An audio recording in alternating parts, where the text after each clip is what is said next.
بسم اللہ الرحمن الرحیم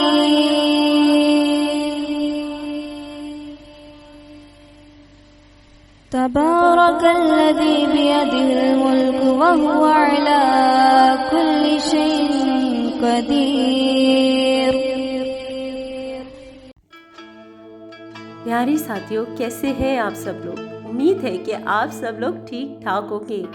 میں ہوں اسما تیمور، لے کے آتی ہوں آپ کے لیے نئی نئی کہانیاں اور افسانے بھی۔ جیسا کہ آپ جانتے ہیں کہ میں نے آپ سے شہریار بادشاہ اور اس کے بھائی کا قصہ بیان کیا تھا، اور میں نے پہلے حصے میں اسے ختم کر دیا تھا۔ آج میں اسی حصے کو آگے بڑھانے کے لیے آپ کی خدمت میں حاضر ہوئی ہوں۔ آپ جانتے ہیں کہ دیو کے پاس ایک پیالہ تھا جس میں سے ایک خوبصورت لڑکی نمودار ہو گئی تھی، اور اس کے بعد دیو وہاں پر سو گیا تھا۔ اب ہم اس قصے کو آگے بڑھاتے ہیں۔ پھر کیا ہوا؟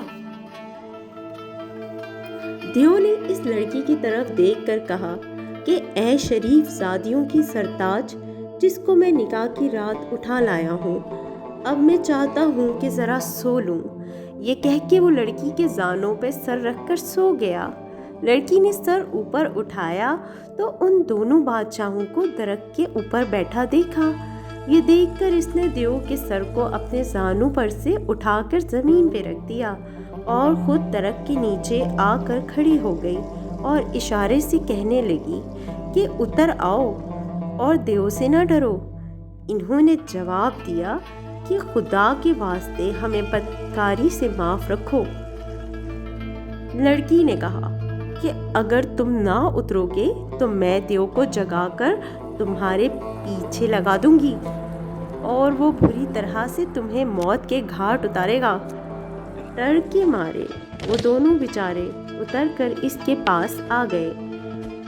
وہ قریب آئی اور کہا کہ مجھ سے دوستی کر لو، مجھ سے باتیں کرو، مجھے کہانی سناؤ اور میرے ساتھ ناچو، ورنہ میں ابھی دیو کو جگاتی ہوں۔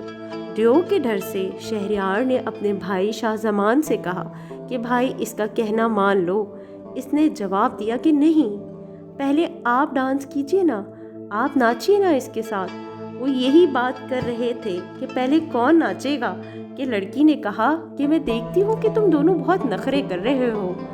اگر تم نے فوراً میرے ساتھ ناچنا شروع نہیں کیا تو میں ابھی دیو کو جگا دوں گی۔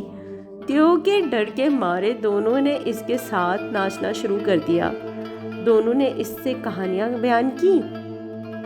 جب دونوں فارغ ہو چکے تو اس نے اپنی جیب سے ایک تھیلی نکالی جس میں ایک ہار کی شکل میں 570 انگوٹھیاں پروئی ہوئی تھیں، اور ان سے کہا کہ تم جانتے ہو کہ یہ کیا ہے؟ انہوں نے کہا نہیں۔ اس نے کہا کہ یہ ان لوگوں کی انگوٹھیاں ہیں جو دیو کی موجودگی میں مجھ سے ملتے ہیں، باتیں کرتے ہیں، میرے ساتھ ناچتے ہیں۔ تم دونوں بھائی بھی اپنی اپنی انگوٹھی مجھے دے دو۔ انہوں نے بھی انگوٹھیاں اتار کر اسے دے دیں۔ اس نے کہا کہ سنو، یہ دیو مجھے نکاح کی رات اٹھا لایا ہے اور ایک پیالے میں بند کر دیتا ہے، اس کے بعد صندوق میں رکھتا ہے، اور پھر اس صندوق میں 7 تالے لگا کر مجھے گہرے سمندر کی اتھاہ میں پوشیدہ رکھتا ہے، مگر اسے یہ خبر نہیں ہے کہ ہم عورتیں اگر چاہیں تو دنیا کی کوئی چیز ہمیں روک نہیں سکتی۔ جیسا کہ کسی شاعر نے کہا ہے، عورتوں کی طرف سے مطمئن ہو کر نہ بیٹھو اور نہ ان کے وعدے پر بھروسہ کرو۔ ان کی خوشی اور ناخوشی تو ان کے اپنے دلوں سے ہی وابستہ ہوتی ہے۔ وہ جھوٹی محبت کا اظہار کرتی ہیں اور بے وفائی تو ان کا پیشہ ہے۔ حضرت یوسف علیہ السلام کے قصے سے عبرت حاصل کرو، اس میں تمہیں ان کی بعض سازشوں کا پتہ چلے گا۔ کیا تمہیں آدم علیہ السلام کا حال معلوم نہیں کہ وہ انہی کی وجہ سے تو جنت سے نکالے گئے تھے؟ اس لڑکی کی یہ باتیں سن کر دونوں بادشاہ ششد رہ گئے، اور ایک نے دوسرے سے کہا کہ دیکھو یہ تو دیو ہے، لیکن جو ماجرا اس کے ساتھ ہوا وہ ہم میں سے کسی کے ساتھ بھی نہ ہوا۔ ایسی بات تو اب تک دنیا میں کسی کے ساتھ بھی پیش نہیں آئی ہوگی۔ وہ فوراً الٹے پاؤں پھرے اور شہریار بادشاہ کے دارالسلطنت میں پہنچے۔ شہریار اپنے محل کے اندر داخل ہوا اور اپنی بیوی اور ان سب لونڈیوں اور غلاموں کی گردن کاٹ ڈالی۔ اس کے بعد اس کا یہ دستور رہا کہ وہ ہر رات ایک باکرا سے شادی کرتا اور پھر اس کو صبح ہوتے ہی قتل کر ڈالتا۔ یہ ماجرا 3 سال تک جاری رہا، یہاں تک کہ لوگ اپنی بیٹیوں کو لے کر اس شہر سے بھاگ گئے اور اس شہر میں کوئی جوان لڑکی باقی نہ رہی جو کہ شادی کے قابل ہوتی۔ بادشاہ نے اپنے وزیر کو حکم دیا کہ وہ بدستور ہر روز ایک لڑکی لائے۔ وزیر گیا اور بہت جستجو کی، لیکن اسے کوئی لڑکی نہ ملی۔ آخر کار وہ پریشان ہو کر گھر آیا اور دل ہی دل میں بادشاہ کی طرف سے بہت ڈرنے لگا تھا۔ اس وزیر کی 2 لڑکیاں تھیں۔ بڑی کا نام تھا شہرزاد اور چھوٹی کا نام تھا دنیا زاد۔ بڑی نے تاریخ اور پرانے بادشاہوں کے حالات اور گزشتہ قوموں کے واقعات کے متعلق بہت سی کتابیں پڑھی تھیں۔ کہا جاتا ہے کہ اس کے کتب خانے میں گزشتہ قوموں اور پرانے بادشاہوں اور شاعروں کے متعلق 1000 کتابیں موجود تھیں۔ اپنے باپ کی یہ حالت دیکھ کر اس نے کہا کہ آپ کیوں اس قدر پریشان نظر آتے ہیں اور کس چیز نے آپ کو غمگین کر دیا ہے؟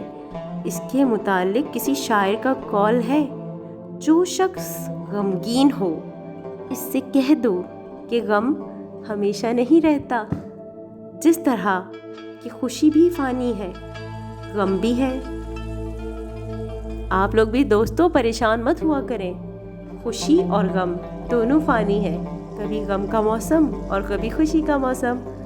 تو یہ وقت گزر جاتے ہیں، اپنے آپ کو تسلی کے دائرے کے اندر رکھا کریں، اتنے بھی لاابالی نہ ہو جایا کریں، ہر وقت کٹ جاتا ہے، ہمت رکھیں، آگے بڑھتے ہیں۔ جب وزیر نے اپنی بیٹی کو یہ کہتے سنا تو اس نے سارا ماجرا بیان کر دیا جو اس کے اور بادشاہ کے درمیان پیش آیا تھا۔ لڑکی نے کہا کہ ابا جان، میں آپ کو خدا کی قسم دیتی ہوں کہ آپ میری شادی بادشاہ کے ساتھ کر دیجئے، یا تو میں زندہ بچ جاؤں گی اور یا مسلمان بچیوں پر میں نثار ہو جاؤں گی اور ان کو اس بادشاہ کے پنجے سے نجات دلا دوں گی ہمیشہ کے لیے۔ باپ نے کہا کہ میں تجھے خدا کی قسم دیتا ہوں کہ ایسی باتوں کو اپنے دل سے نکال ڈال۔ اس نے کہا یہ تو ہو کر رہے گا ابا جان۔ باپ نے کہا کہ کہیں تیرا وہی حال نہ ہو جو گدھے اور بیل کا کسان کے ساتھ ہوا تھا۔ اس نے کہا کہ وہ کیا تھا ابو؟ انہوں نے کہا کہ میں تمہیں بیل اور گدھے کی کہانی سناؤں گا۔